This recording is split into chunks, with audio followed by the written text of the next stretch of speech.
Maggie sat on the small couch, her arms wrapped around her newborn, Oliver. She hadn't slept in days.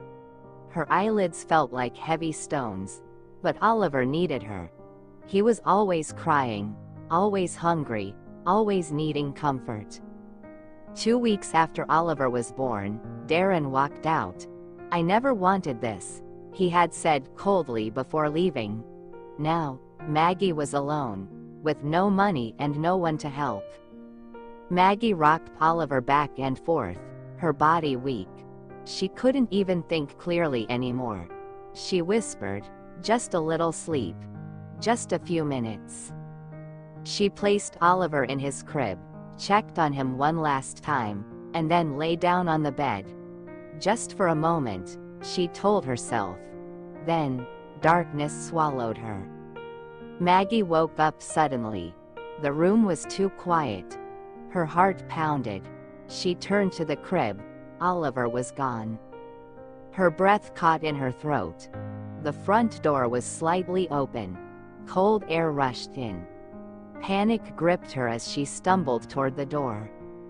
Outside, she screamed, "Oliver! Oliver!" A woman in a yellow dress hurried to her. "Maggie, I saw a man take your baby." Maggie's legs moved before her mind could process. She ran barefoot down the road, ignoring the sharp stones cutting her feet. She searched alleyways, knocked on doors, begged strangers. "Did you see a man with a baby?" Most shook their heads. Then, she heard it. Oliver's cry.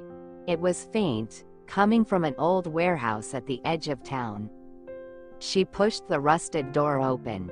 A man stood inside, holding Oliver. His eyes were wide, his clothes torn. "I found him alone," the man whispered. "Babies shouldn't be left alone." Tears streamed down Maggie's face. "Please," she begged, her voice trembling. "He's my son. Please give him back." The man stared at her. For a moment, she thought he wouldn't let go. Then, slowly, he placed Oliver back into her arms.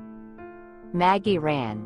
She ran faster than she ever had before, holding Oliver tightly, feeling his little heartbeat against her.